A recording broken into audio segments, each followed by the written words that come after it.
Well, we've just had Genesis of the Daleks, which is considered one of the greatest stories of all time, and upon watching it again, I pretty much loved it, and yeah, I can see why a lot of people would consider it that way, and I even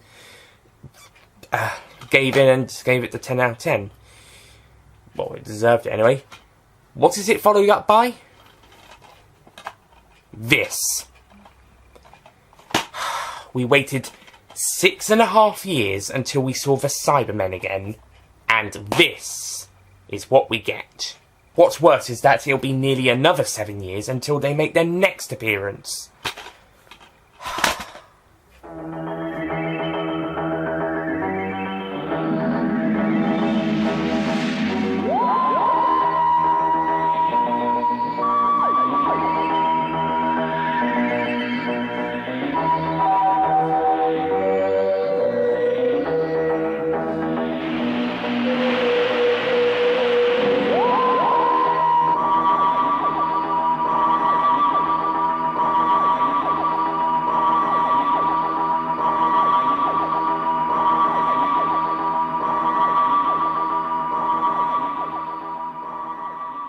Hello ladies and gentlemen, Nick here and welcome to my review of Doctor Who Season 12, Story 5, Revenge of the Cybermen, the final story of Season 12, and it is probably the most disappointing season finale since the Reign of Terror. I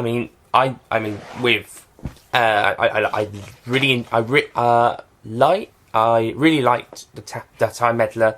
I loved the War Machines, I loved the Daleks, I really liked the Wheel in Space, I loved the War Games, I loved Inferno, I loved the Daemons, besides some new issues I found on a rewatch. I liked the Time Monster, and I really liked the Green Death, and I really liked Planet of the Spiders. But Revenge of the Cybermen, I still think it's slightly better than the Reign of Terror, but that's not saying much considering what we get.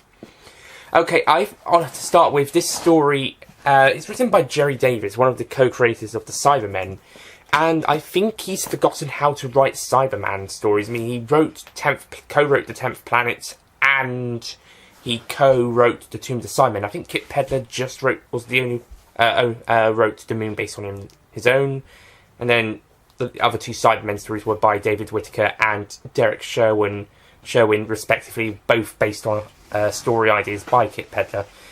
And Gerry Davis was also script editor back in the mid-60s, I think, and I believe it was his idea to have the concept of regeneration stories. But when it comes to the Cybermen, whilst he co-wrote two brilliant stories back in the 60s with Kit Pedler, one of them being one of my all-time favourites, and at this point in time is the current favourite of all time until later stories that I deem better. But here, I think he forgot how to write Cybermen.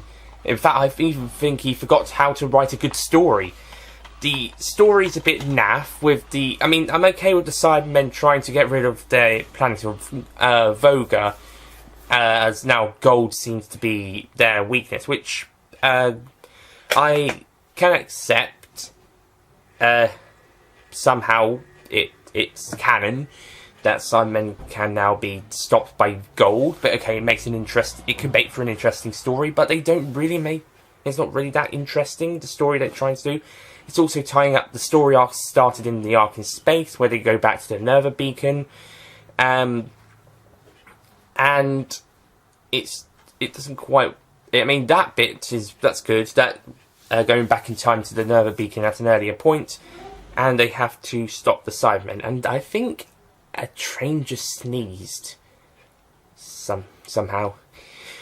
But it just doesn't quite work. I don't think the story's quite working. And, they pretty much say, we're dealing with the Cybermen. The Cybermen are our enemies before they even appear. If they were going to try and have the Cybermen as twist villains in this story, then, yeah, it probably wouldn't. It'd be like Sontaran Experiment. The audience already know it's going to be the Cybermen because they're in the title. At least with the Genesis of the Daleks Dalek reveal at the end of part 1, not at the cliffhanger. The cliffhanger was the weapon of it being perfect. The surprise there was the fact that this guy called Davros, who already been talked about, was the creator of the Daleks, and also Davros' first appearance was supposed to probably be a surprise as well to audiences, possibly. So, I mean, that one worked with Genesis of the Daleks, but here it doesn't really work, and more so, you get one shot of the Cybermen in part 1, and then part 2, they pop up about halfway through. They don't really do that much either. The Cybermen, they try, at least not in the first half, they try to have the Doctor and 2 crew members take these bombs down to the surface, and they try to fill the Nerva beacon with bombs. Okay. And also have to mention, set in part 3, part 4, yeah, I think part 4, Sarah Jane acts a bit like Jo, where she overhears the villain's plan, the villains are about to put their plan into operation. She tries to run in and stop them, but is overpowered instantly, and the villains go ahead with their plan, making the entire scene pointless. And now the companion, in this case Sarah Jane, is now a prisoner of the Cybermen and is potentially going to die unless she is rescued.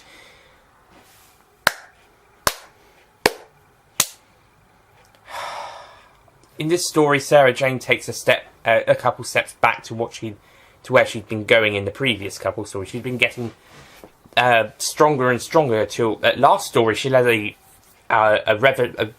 revolt, an escape revolt in the part 2, part 3 of Genesis. Even though I think that scene that was not quite needed and took a lot of time and sort of felt a bit pointless in the grand scheme of things, but at least it showed Sarah Jane's character growth and strength by that story. Here, she's taken a couple of steps backwards, so I don't know what's happened. It's a shame. Massive shame.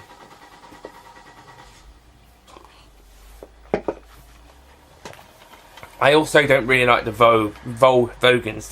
This guy, the Vogan villain, Vorag or something. He's basically the mix of a draconian and a grumpy, shouty, nasty human person, or Khalid from the last story. Any of those grumpy guys who would shout and throw their sticks onto the table or whatever, just basically a dick. And he also and his voice sounds very draconian. I wouldn't be surprised if the actor played the draconian.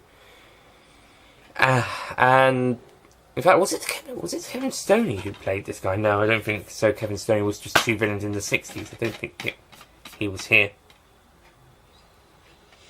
I don't really care for Varos or whatever his name was. He's not really that great as a villain or as a supporting character, and I think his henchman person isn't that great either.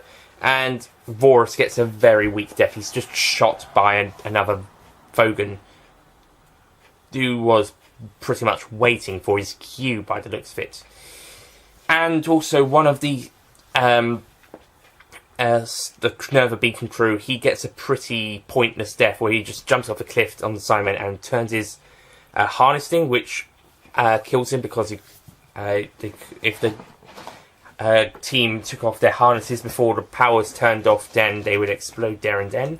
But the other guy looked like he was pretty much waiting till the Doctor and Harry had attacked the Cybermen with gold dust, and then he jumped down to finish them off, but also kill himself at the same time. So that was pretty much the most pointless sacrifice in the show. He didn't need to have done that. Especially as a couple of minutes later they disarmed those bombs. So, I also find that blonde-haired guy, I think he's alright, but I don't see him as that great of a villain either. Villain, I think he must be a villain. He must be. He does wipe out half of his the humans on nearly all the humans on the Nerva Beacon with the Cybermats. And the Doctor sending using the transmat down from the Nerva beacon to Voga as a way to cure Sarah's illness. Yeah, how does that work? So, yeah, and on top of that, I think the direction is just is pretty weak on it. I think the production value is also slowing down. I mean, the Nerva beacon does look convincing, but as much as it can. But it's a reused set from the Ark in Space, so it's still going to look pretty good. Just got to change some stuff up a bit to reflect the times, and the location filming in the caves looks really good. And I do like the symbols on the Vogons, particularly as they're going to be adapted to become the symbols for the Time Lords in 2 seasons' time. Or a season and a half, I should say. As for the Cybermen themselves, they're a bit too emotional. The Cyber leader even says stuff that a human would say. They sound too emotional, and I think these are the second worst Cyberman voices. I mean, I didn't like the Cyberman voices from the moon base, and I didn't like the ones from the Wheel in Space either. Okay, I'll say third worst Cyberman voices then. But they don't... This time they sound... Whilst those other two times they sounded too robotic, this time they sound too human. And I think the Cybermen are made to be too human in this story, and it's good to have a bit of humanity with the Cybermen to make so they're not seen as robots, but cyborgs, and they've still got some humanity there. But they just act a bit more human in this story.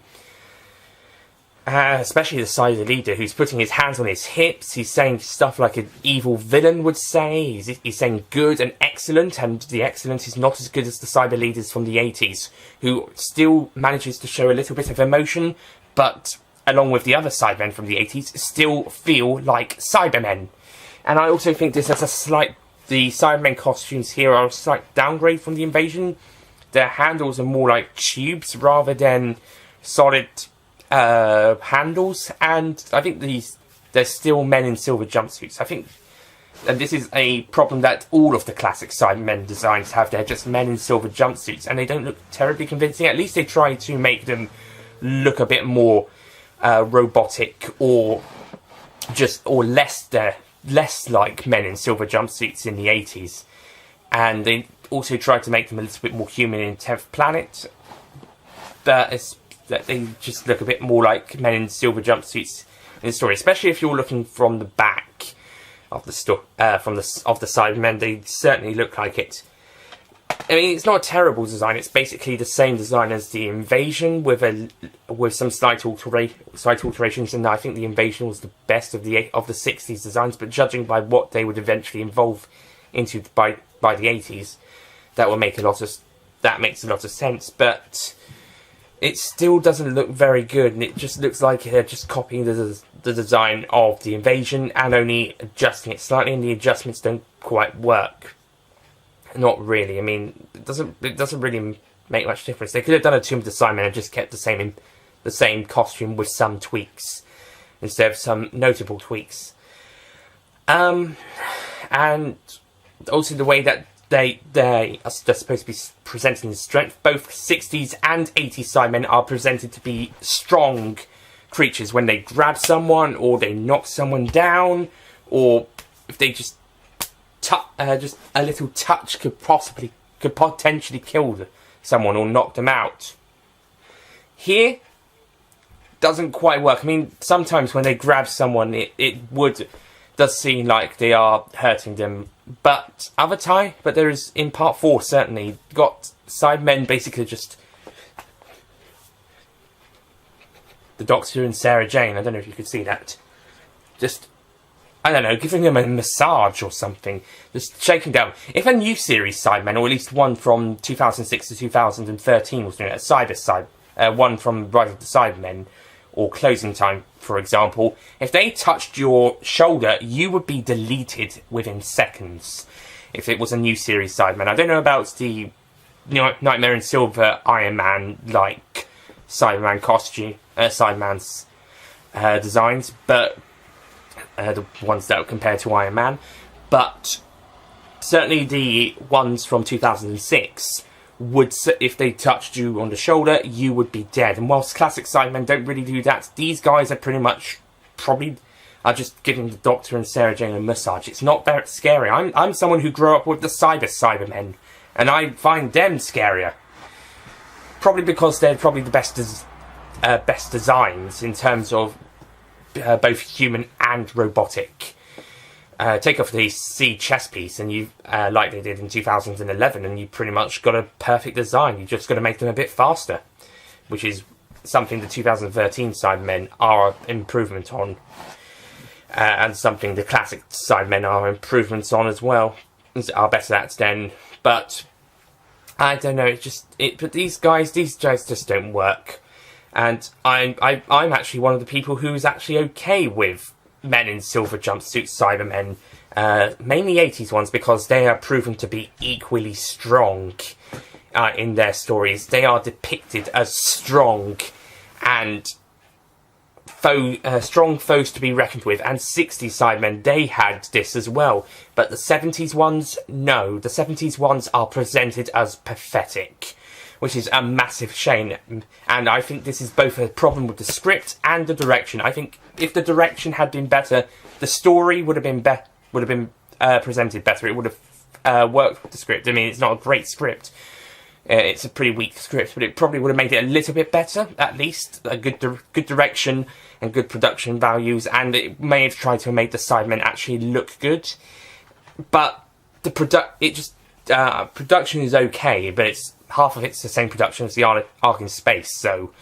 And, like I said, the locations are good. I think the acting is mostly good. I think they must have got an American to do the Cyber Leader, because the voice sounds a bit odd. Not just because it's too human, but also he's like, Doctor. He just sounds like he's saying it like an American would, like Eric Roberts' Master. He's like, you are my prisoner, Doctor. He even slows down to say the word Doctor. I don't know, I just find it a bit American, and I'm okay with American-voiced Cybermen, but this one was so huge, because it was a too human a voice, it was very noticeable, and it didn't quite match up with Cybermen. I'm actually really looking forward to seeing the David Banks voiced Cyber Leader again in Earthshock. David Banks, besides Nicholas Briggs, is the definitive Cyber Leader voice. Whilst I do love Nicholas Briggs' Cybermen voices in the new series, David Banks is amazing as the Cyber Leader in the 80s, and I think he must have dubbed his own voice. But considering how he may have sounded if he doesn't, then that, or they just give him better sound equipment to do when he's on set. And same for the other Cybermen in the 80s. So if I can say anything about the Doctor Who in the 1980s, it's that they make the Cybermen look outstanding. Is that they make the Cybermen good again after this this fall in the mid-70s, and after two nearly 7-year waits between them, and they go back to what they're like in the 60s and then improve it. They also have the best classic series designs, by the way, despite still being men in silver jumpsuits, but they still look much better than previous designs. So yeah, I think so. I'm looking forward to seeing the 80s Cybermen again, because they're fucking awesome, despite some errors despite the design still being men in silver jumpsuits. But other than that, they're fucking awesome. These guys are pathetic, as I mentioned. And yeah, so pathetic Cybermen, pathetic direction, pathetic script, pathetic pathetic other villains, and forgettable other side characters. I mean, you've got that other helper guy, the other leader guy who's actually Goody from Voga, and it's actually a pretty weak script. If it wasn't for the fact that this is the only Cyberman story in the 70s and comes sandwiched between two near 7-year gaps between the previous and following Cyberman stories, and the fact that it introduces the Cyberman's weakness of gold, then yeah, and it wraps up a story arc started from earlier in the season, and it's a season finale. Then, well, it doesn't quite wrap it up. It's still got still connects up. It ties up this story, but it still it also connects to the next story as well. But if it wasn't for any of those reasons, then this one probably would be a very forgettable story. But as such, it's it's still a pretty well remembered story. It's not so super remembered like Genesis of the Daleks or Robot or arc in space, but it's certainly a remembered one, and not for the right reasons. Is there anything I do like about this story? Well, like I said, I do like the Wookiee Hole Caves filming. I actually went to the Wookiee Hole Caves, and they actually talked about the filming of Cyberman scenes, although I think the guy said it was Colin Baker up against the Cybermen, which is not true.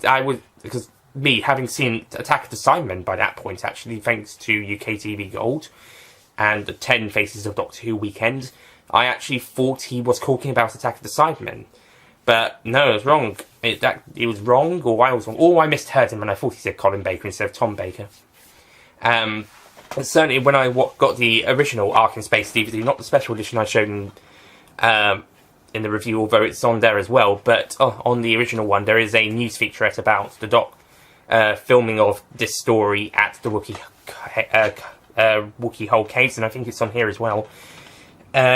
Location report, yeah. And it was actually this story with Tom Baker, and yeah, it looks good. Fun fact, David Tennant apparently filmed some scenes for The End of Time as well. The guy said David Tennant filmed scenes from one of his last stories down there, and I think he was probably right about that one, because there are scenes from The End of Time Part 1 that look like they were filmed in a cave. So he was probably right about that.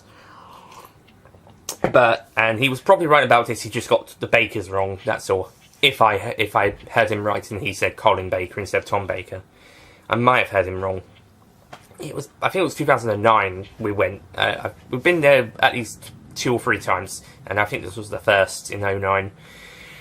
But yeah, I like the locations there. I think Tom Baker does a good performance. I think Ian Martin does a pretty good performance. I think despite Sarah Jane being downgraded from what she'd previously, her character had previously been in over the past couple of stories, and I think this is the weakest performance of Elizabeth Sladen, and the weakest Sarah Jane appearance of Sarah Jane. She's at her weakest. I still think Elizabeth Sladen does a good job, despite the weakest. And this is not even talking about. I'm not even talking about the fact that she gets bitten by a cybermat and injected by the poison. No, I'm mostly talking about what comes after that. When the Doctor sends her down to Voga and she gets better all of a sudden for some reason. How does that work? And why the hell do the Vogans have this civil war in the middle of the story? In the middle of Part 2 at least. Part 2 and maybe a bit of Part 3, there is a Vogan civil war. You have the Cybermen just above you, on their way down, and you're fighting each other. This isn't Captain America Civil War where Thanos didn't turn up for another 2 years to take on the Avengers. This time they actually have a proper enemy. I mean, so they did have in Civil War, but he wasn't Thanos scale, and I would say the Cybermen are pretty much the Thanos of this story, as pathetic as they are. But Zemo is not a Cyberman, so yeah, so that actually works. Whilst here, not really. Plus, that one was the whole story of that film. This time, it's only part of the story, and it doesn't work.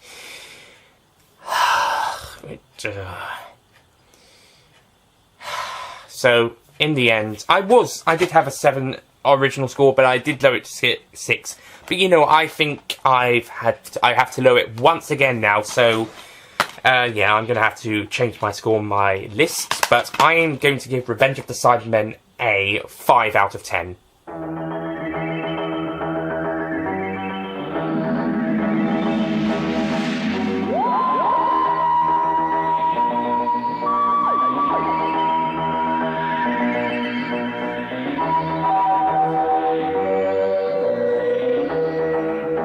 It's not awful. I didn't feel bored. I didn't feel like, oh, this is so awful.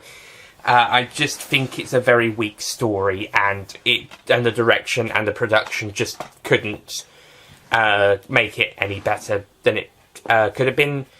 But at the same time, I wasn't bored, I wasn't fed up, I didn't get sick of it, I wasn't annoyed so much, apart from the fact that Cybermen are very pathetic. Well, I suppose that's the only really thing I get really pissed off about with this story, is that the treatment of the Cybermen, and considering the gaps between the previous and the next story.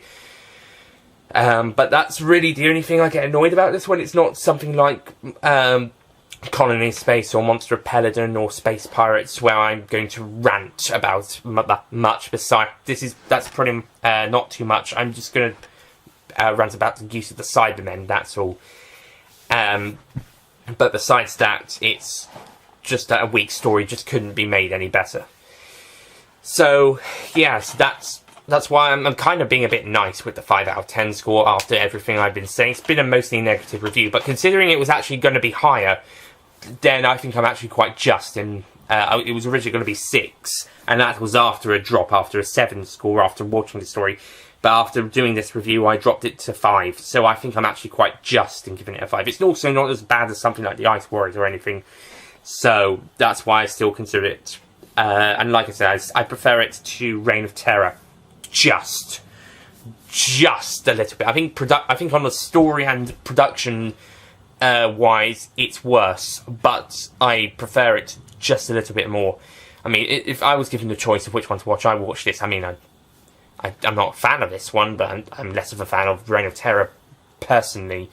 Subjectively, objectively, it's worse, but subjectively, it's better. Well, I find it better. Let's say they're on the same level and just piss off. So just tell them to piss off. And yes, okay, they're about the same level. Done. So yeah, but that's still pretty weak. That's still really low for a season finale. So yeah, very disappointing. You can tell why I wanted Genesis of the Daleks or Terror of the Zygons for as the season finale, not this. So yeah, that's Revenge of the Cybermen, the only 1970s story, and yeah, it's the only Tom Baker 70s Cyberman story. John Pertwee, I mean, they did have a cameo in Carnival of Monsters, and a Cyberman head does appear in the animated version of Sharda. I think it's going to appear in the normal version anyway. But in terms of story, the last one was The Invasion, all the way back in Season 6, in 1968, and Season 6. The next one will be 1982's Earthshock in Season 19. And also, like I said, the Third Doctor would not meet them until the following year in 1983's The Five Doctors, the 20th anniversary special. The Fourth Doctor, on the other hand, will never meet them again on screen. In expanded media, maybe, but never again on screen. And that is a real disappointment. That's probably the worst thing about the treatment of the Cybermen and the gaps that between stories, is that the Fourth Doctor would never get to have a proper Cyberman story again on screen. And after they were completely absent from the Third Doctor's era, besides that Carnival Monsters cameo. So, yeah, so that's it from me. Thank you for watching. I'm actually going to take a bit of a break between the Doctor Who reviews, classic Doctor Who reviews, because next week I will be helping behind the scenes of a production of Annie at the Spotlight Theatre in Hoddesdon. So at time recording, I'll be doing that. So that will be taking up most of my week. Most of the week, and it will be late afternoons, evenings, and maybe some nights. So I will be taking a break from watching Doctor Who. Apart from the Macra Terror, which I'm going to rewatch, a few animated edition, which I'm going to still got to rewatch on my DVD. I've watched it twice on the Blu-ray, so I've been able to do the Universals review, but I've got to watch it twice on the DVD as well, and then do the DVD and Blu-ray reviews, and then twice on the Steelbook when I get that. And now that review will get its own one as well. So, but anyway, as for classic Who stories, this is the last one for a bit.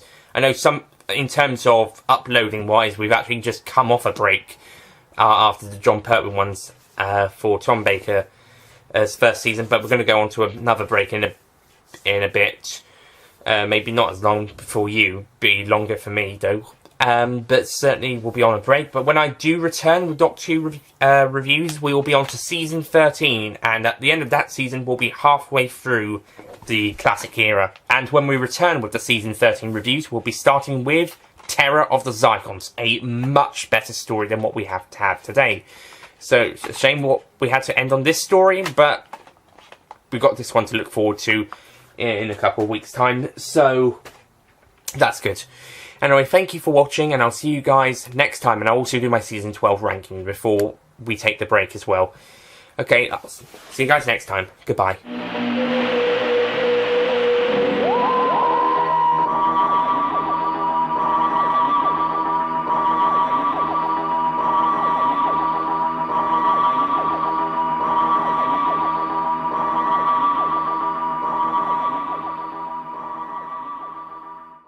Don't forget to click below to subscribe to the official Nicholas Payne Retro YouTube channel.